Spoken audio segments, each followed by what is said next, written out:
covering music-related content of all genres. If it filters through Eastern Texas, then you know we are all over it, baby. From Texarkana to the coast, Dallas down to Houston, and everything in between, we are ETX ROCKS!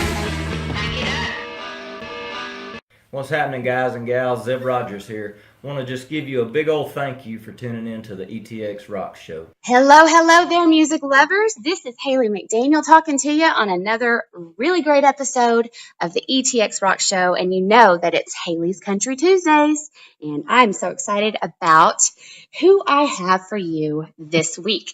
His name is Matt Castillo, but you probably know him better as the frontman of Texas country band Matt and the Herdsmen. Let me tell you a little bit about these guys because they are awesome. Y'all know I'm a fan. All right, so entering the scene in December 2014 with their debut album, Small Town Stories, they enlisted esteemed radio promoter, one of my favorite people, Mr. Dillon, Steen, to introduce their catchy rhythmic music to radio.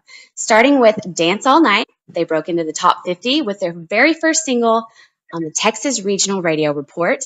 Their second single, All Gone, which is one of my favorites, peaked at number 88, while Too Drunk Anyway hit number 46 and landed in the 134th spot. There it is, with 9,000 spins on the charts rundown of the top 200 songs of 2016. They've been busy. They've got a new single out. Ladies and gentlemen, y'all welcome to the ETX ROCKS Show, Mr. Matt Castillo of Matt and the Herdsman. How's it going? Howdy. Yeah, I like it. How you doing? Doing great. Good. Doing really good. Been a great week.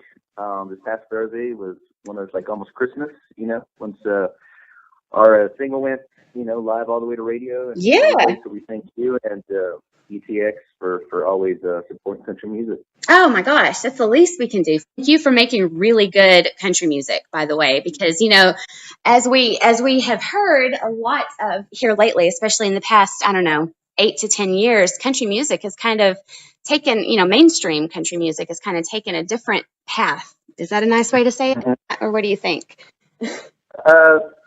No comment. No comment. He's like, this interview. I think, I think country music is always evolving. It's always changing. People are always adding their taste and what they think might be country, and we try to follow I guess like a blueprint of what everybody has done in the past, but we kind of give it our own flavor. And some people we win over, and maybe for other artists it's hard for other people, but I think country music is I think it's slowly coming back to the traditional and becoming a traditionalist of a lot of things. So we're excited for it. I love that. I completely am 100% on board with.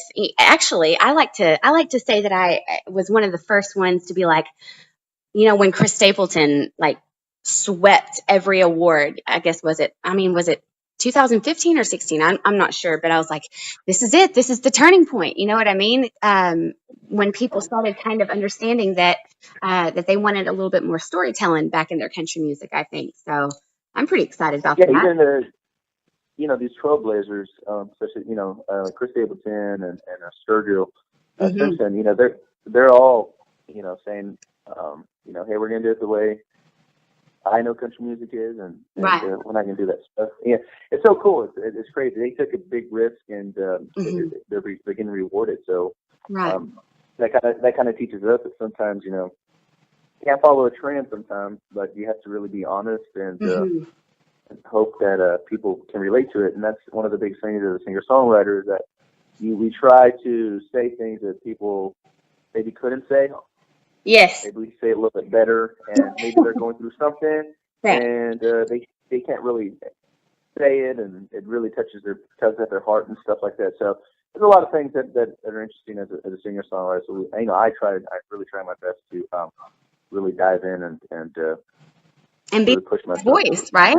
Yeah, and be honest and help people say the things that maybe they can't say sometimes or are not allowed to say. Maybe I don't know. Let's talk about.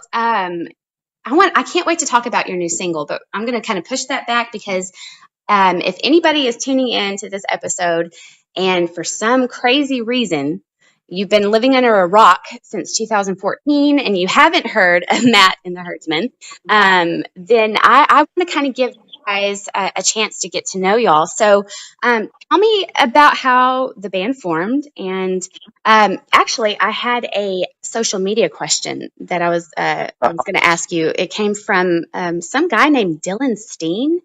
I know that's your promoter, and I love Dillon. I have to give him a hard time, but I actually posted on my artist page that I'm taking questions, and if anybody wants to know anything about Matt and the Herdsman, just let me know, and I'll include it in the interview. And of course, Dillon just hopped right on there and said something about who's the best promoter. So we'll just pass that one up.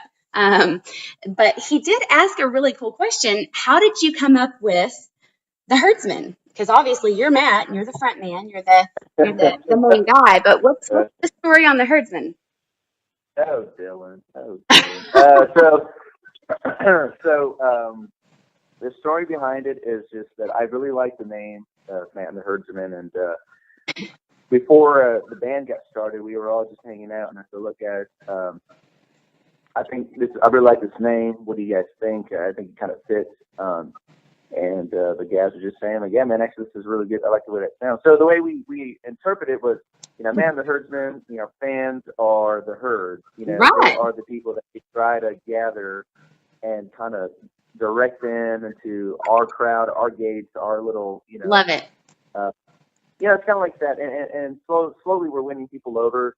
And, they come to the shows and they huddle up and they have such a great time. We're just trying to direct them and try to direct them to our music. And it's kind of like a lighthearted thing.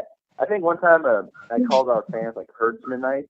And like some guy got mad, like, I'm not a herdsman. Well, oh my you gotta have the spirit, man. Right. You can't be serious all the time. But yeah, man, the Herdsman, it rolls off the tongue nicely. Yes, it was. I think it's a great band name. Personally, I think it's awesome. And now hearing behind it, I mean, honestly, Texas country music, I love Texas country as a genre because we're so loyal. Once we find a band that we can just like really mesh with and we click with as music fans, we are there, they can, I would absolutely not be offended if you called me a part of the herd. Is that weird? If you become a Herdsmanite. I like it. Yeah. Yeah. Yeah, it's kind of like being from Austin and becoming an Austinite.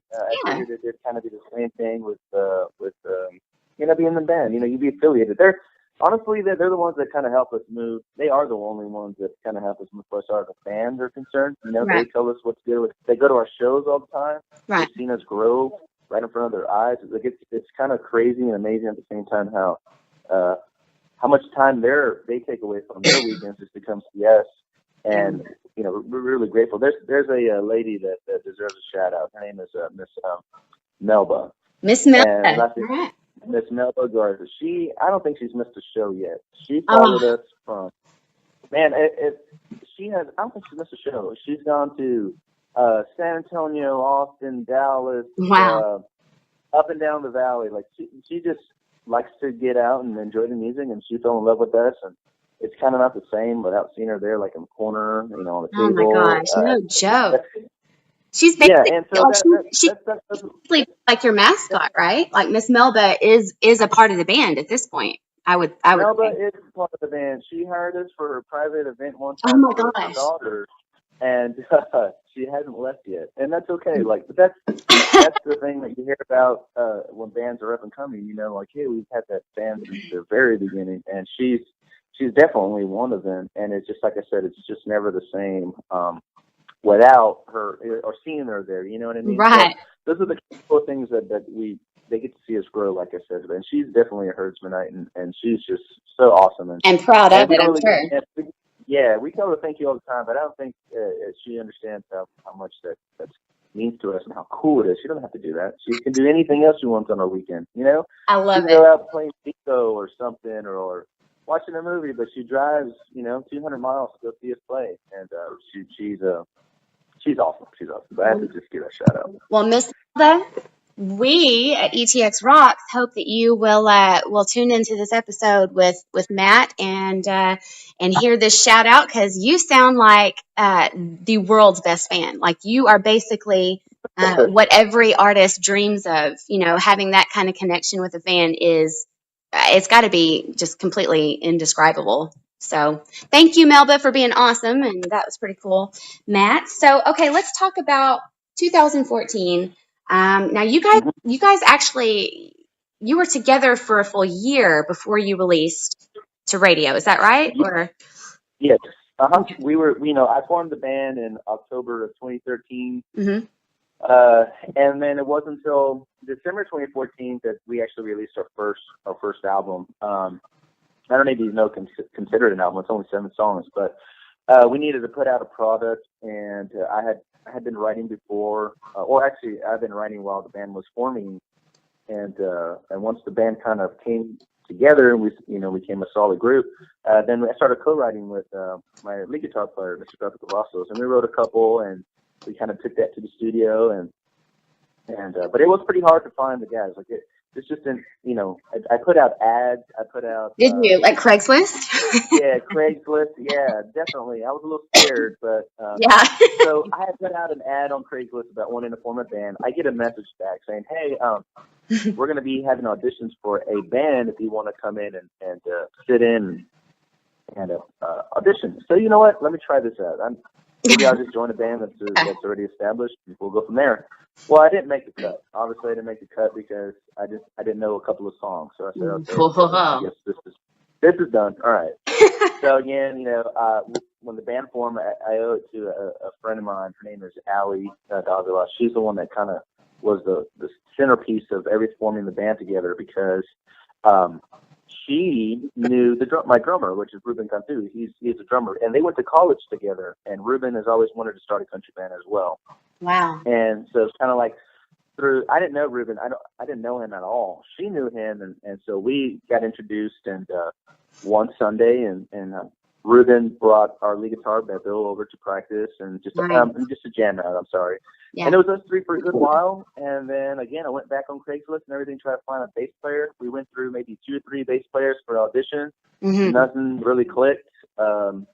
And then I went back to my friend Allie. Well, she was actually my boss at the time too. And I was just kind of venting and saying, I don't even know if this band's going to kick off. I don't know if it's going to get off the ground. We're missing that one piece, that bass player. I just don't know. I was a little frustrated. so she just happened to. There was a student trainer that she knew about, and she was like, "Hey, I think I have a friend that plays bass. Let me give him a shout out." So she did, and I send Danny, who is our bass player now.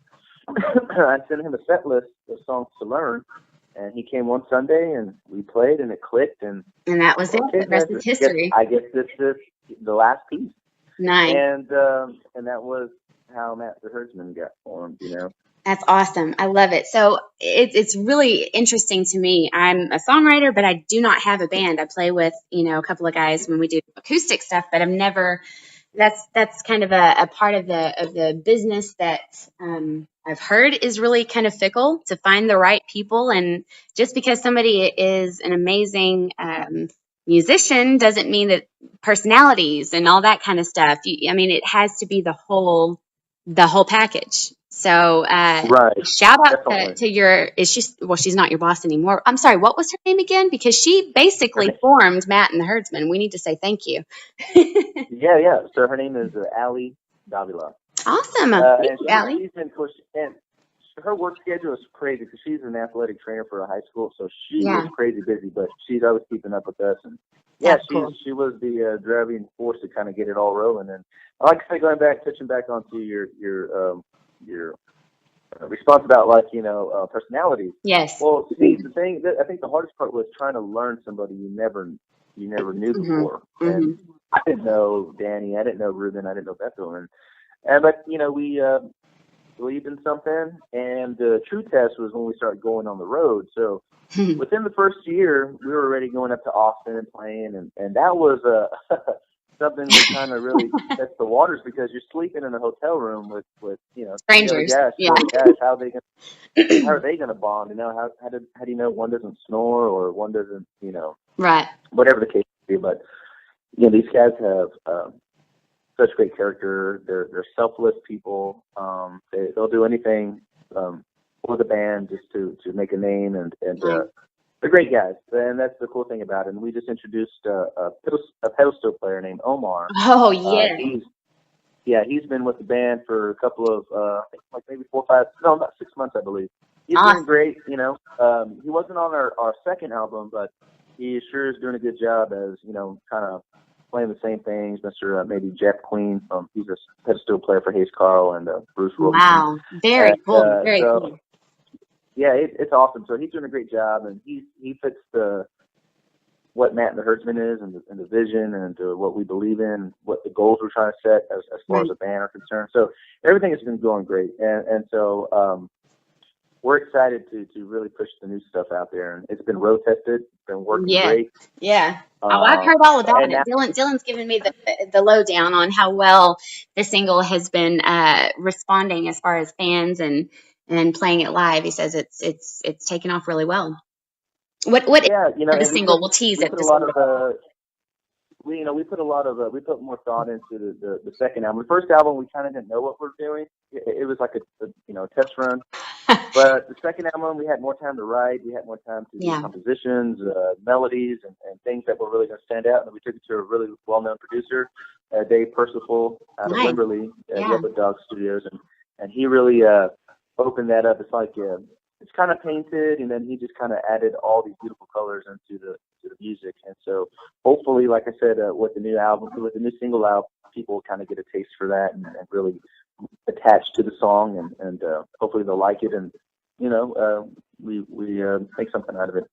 I'm super excited to show everybody and hopefully play the single if we can. I'm sure that there's probably a video that I'm sure that Boston will be able to pull up, because he's kind of the man when it comes to that. So Boston, as you're listening to this, make sure that you get some sort of a clip that we can use, because I want everybody to hear at least part of this new single, which we will talk a little bit more about in just a second. But I want to hear more about your debut EP, I guess it would be called, 7 songs. It's funny to me hearing the backstory and knowing that a lot of bands you hear like, oh, we went to middle school together and, we were playing in the garage for 10 years or whatnot. I think it's a really cool thing that you guys were able, like you said, to come together as complete strangers with one goal and just being passionate about music and really making something special happen pretty quickly, honestly. So tell us how it felt to have your first radio single. I want to hear all the details behind that and how you chose the song and what it felt like whenever it landed on the charts for the first time. Dance All Night was, we had a couple of choices between the singles that we had released. We just weren't too sure which one was really going to open up the door.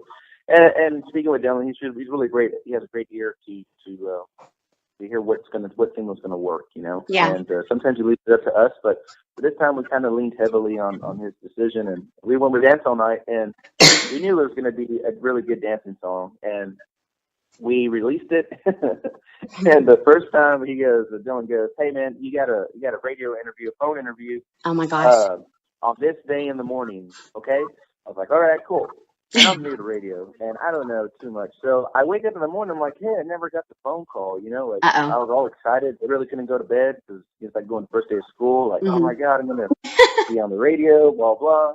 He's like, hey, Matt, you missed a radio interview. What happened? Oh, my gosh. I was like, oh, I thought they were supposed to call me. He goes, no, son, you're supposed to call them. Who do you think you are?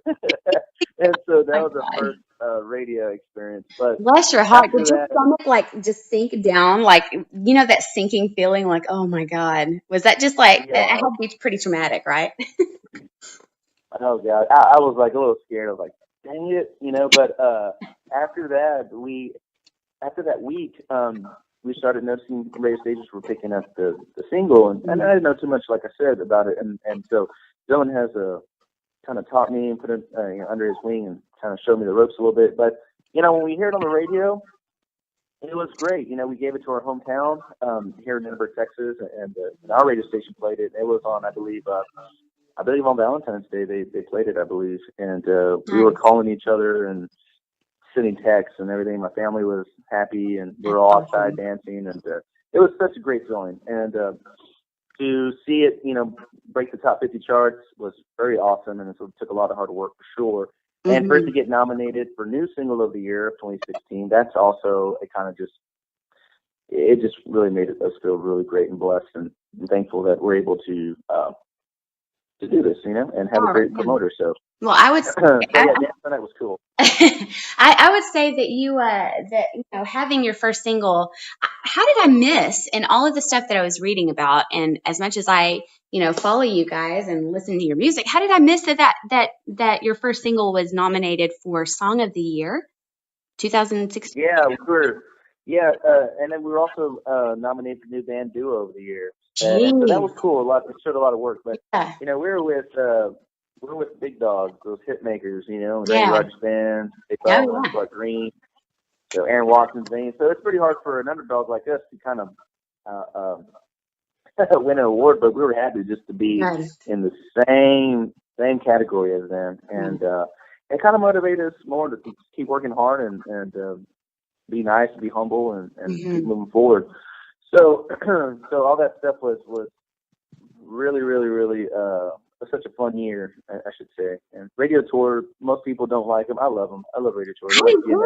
It's fun. You get to meet the people that love music as much as I would say that radio. Anybody that is spinning songs on the radio, they have to have a passion for music maybe as much as an artist does, because you dive into it because you love it, so I love going to stations and stuff. I think it's fun. I agree. I love radio tours, and I wish the band could go on them, the full band, but some of the guys they have full-time or part-time jobs, so it's kind of hard for them, but it's like things like this that I really look forward to when releasing a new single. It's it's like giving somebody a present, and hopefully they don't re-gift it. They just love it. Right. I love it. Okay, we're going to take just a really quick break.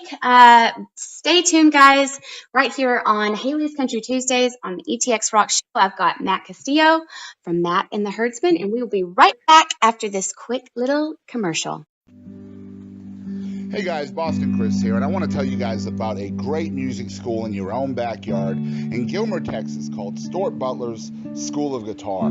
Stuart offers lessons in guitar for all levels of musician, from a beginner all the way up to advanced. Stuart is located at 208 East Marshall in Gilmer, Texas, and if you call now for listeners of the ETX ROCKS Show, you will get one free trial lesson. You guys can call Stuart at 903-806-8383. Tell him that the ETX ROCKS Show sent you. Check out Stuart Butler's School of Guitar in Gilmer, Texas. Welcome back, music lovers, to the ETX ROCKS Show. This is Hayley McDaniel on Hayley's Country Tuesdays, and we are going to talk about Matt and the Herdsmen's brand new single that just came out to radio. Matt, how many weeks ago did it come out? What's today? Thursday, correct? Yes, I think. So it's been a full week. No. It's been a full week. Okay. It's been out, yeah. Awesome. And then it just got released on iTunes last night. This morning. I'm sorry, early this morning. So wow! Congratulations. If they head on over to our Facebook or our Facebook page, Matt the Herdsman, they'll get to see that it's on iTunes. But yeah, it's been a fun ride for the new single. I know you're saying that the single. I don't think I actually told the single name. Do you want to introduce it and tell us a little bit about how it came to be? Definitely. So our new single is called "Miss My Chance." I wrote it with a really good singer-songwriter, good friend. His name is Eddie Sines. He's also from the Rio Grande Valley. And the way the song came about was I was hanging out. There's a little honky-tonk here that we go to during the week just with friends. And I was out there. I ended up joining a buddy of mine, and he was just saying that there's always a girl that's there that's a really good dancer. And he's like, hey, man, you see that girl over there? And I go, yeah, she's pretty. She goes, hey, every time I go to ask her to dance, I always miss my chance. Oh, and I was like, hey, that's a cool line. Let me put that down on my phone. Yeah. And so, and when, a really good dancer is always going to be on the dance floor. They're never going to take a break because they're good dancers. And so, I wrote that line down, came back home, woke up the next morning, started playing around with it. And I had written I believe a couple of verses in the chorus. And then I went with, I called Eddie up and said, hey man, you want to jump on this? I think you're going to be a great fit. And if you want to join in. And so he did. And it turned into something great. His lyrical, how he writes and stuff is just really perfect, and I really enjoy it, and really fit. And so that's how it all came about. And so we're hoping that this song will touch people in a good way, and maybe when they'll get the courage to go to the honky tonk, go dance. I love it. Don't miss your chance. They don't want to. Exactly. I love it. That is a really great lyric. I love hearing, how the idea of a song comes about. It's never the same. I'm sure you probably can testify to that. If you could bottle, like every time that something pours out and you just know it's a great song, if you could just bottle that up and do that every time, but it doesn't work like that. Don't you agree? Like, every song is different on how it's written and why. And I just love hearing the backstory. And that's a great line. Did your friend even realize that he spit out a really great lyric, or was he kind of oblivious? Or no, he had it all kind of figured out already because the recording, and we sat down, and it's so cool how it ended up coming about. And you're right. Sometimes you'll get a nice, a hook, or you'll get a title that just really stands out, and you try to do your best to try to write about it and be honest. And so we were able to execute it on this one, and everybody seemed to like it, and especially at the live shows, it's really good too. So I don't know, it has a nice little country feel, still a little bit of rock, just still Texas country, or just country in general, and that's what we kind of like. And I'm excited for people to hear it, really am. I am too, because it's awesome. I love the song. I'm excited for you guys. You're going to absolutely own 2017. I'm calling it right now. 2016, didn't see nothing from Matt and the Herdsmen because you guys are just getting started. So I can't wait to see where this single's going to take you, and of course all of your new music that I'm sure that you've got in the works. What's happening with touring, and any events that you want to kind of let people in on, or maybe promote? Yeah, spring. Definitely. Yeah, so we're going to be this week. No, not this week. I'm sorry. Next week, we're going to be in Lubbock, Texas, the Blue Light, with Mike and the Moon Ties. Oh, and then we head on over to Stevensville, Texas. We're going to be at Bostock's Billards Bar. And then February 11th, we're going to be in Round Rock, Texas, at the Long Branch Saloon. And then I believe later on in February, we have a little cook-off. It's called Smoking on the Rio. We're going to be opening up for Cody Johnson. So that's going to be a crazy, crazy show. Yes. And then later in March for the Rio Grande Valley Livestock Show and Rodeo, we have Joey Canada and The Departed. So we have a pretty cool month or so to look forward to, and we're excited. It's our first time with those fine gentlemen, and it's going to be a crazy show. So if you want to make a trip down here to South Texas, you're more than welcome to. I might have to do that, actually. I any excuse to go see some really great music. I'm all over that.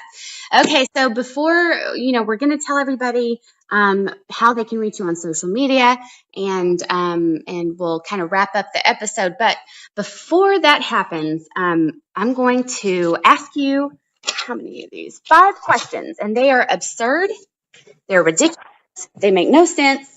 And this is all Boston Chris's fault. So if you don't like this game, send him an email and tell him how much you hate it. I don't know. The name of the game is called What the Heck? All right. Matt Castillo from Matt and the Herdsmen. Are you ready to play What the Heck on ETX Rocks? The hell with it. Let's do it. I like it. All right. Question number 1. Now, we all know that doe a deer, a female deer, but who the hell was Ray? Ray? What the heck? I just snorted. Y'all make me do this. I'm awful at it. Okay. Doe, a deer, female deer. Ray. The correct answer would have been, Matt, Ray, a drop of golden sun. No. All right. All right. Number two. No, Two. I'm sorry. What the heck? What the heck? Exactly. Number 2. True or false, Matt Castillo? Toby Keith invented. Oh. Nope. Got to listen to the question. Toby Keith invented the plaid sleeveless shirt, thereby bringing sexy back via farmer's tan. True or false? I want to say false. Thank you, because that is absolutely false. He did not bring sexy back via farmer's tan. Okay, number 3. I'm sorry. Well, get her done. All right. Number 3. What would Matt Castillo do for a Klondike bar? Oh, gosh. What would you do for a Klondike? Yay! Is it the last one on the earth? Yay! I love it. Best answer ever. Okay. Number 4, and you're almost done, I promise. Just hang in there. Number 4. Wade Bowen versus Randy Rogers in a thumb war to the death. Who wins and why? God, I like Randy a lot, and I would say It's to the death. Like one of them, yeah. I would say Randy would win because Wade would bring you too much. He'd be too lit on that vodka, drinking the vodka. He is always on Instagram. I follow him, Wade Bowen on Instagram. That man puts back some vodka now. I think you're right. I think Randy Rogers would absolutely murder Wade Bowen in a thumb war. So yeah, I think they would be they'd be fighting at his Wade Bowen's new barbecue place in Alvin. And then Randy would get like a beef rib bone and then just kind of finish him off with that. And oh my God, they would probably I'm creative. I'm guessing that's probably some inside scoop there that we were hearing behind the scenes for Randy Rogers and Wade Bowen. That's fun. All right, last question for What the Heck on the ETX ROCKS Show. How absurd were these questions on a scale of 1 to 10? 1 to 10, I would say. I'll give it like a good solid 5. Awesome. All right. Boston, we got to work on the absurdity of the next episode's questions then. Got to get it up to a 10. All right. Thank you for playing What the Heck. All right. Matt Castillo from Matt and the Herdsman. It has been an absolute blast talking with you. Can't wait to see this single just continue to just go nuts all over the state of Texas. Why don't you tell all of our listeners where they can find you on social media and on the interwebs? Yes, of course. They can find us on Facebook, Matt and the Herdsman, Instagram at Matt and the Herds, Twitter at Matt and the Herds, Snapchat, Matt and the Herds, and their website, www.mattandtheherdsman.com, and they can be up to date on our tour dates, sign up for our mailing list, and of course our shows. We love to see you at our shows. Absolutely. Become a Herdsmanite. I love it. Perfect. And tell them one more time which song they need to call into their favorite local stations all over the state. Tell them where they can, who they should ask for Matt and the Herdsman, and what's the name of the new single? The name of the single is called Miss My Chance, so be sure to request it on your local favorite radio station. Yeah, all right. Thank you so much for coming on the ETX ROCKS Show. It was a blast talking with you. It was great. Thank you so very much. All right, Matt Castillo from Matt and the Herdsman. I've got one final question. Who brings you all of the best up-and-coming and huge country stars right here in Texas on YouTube? The ETX ROCKS Show. Hey y'all, this is Curtis Grimes. Remember to support local music and ETX Rock. Covering music-related content of all genres. If it filters through Eastern Texas, then you know we are all over it, baby. From Texarkana to the coast, Dallas down to Houston, and everything in between, we are ETX ROCKS.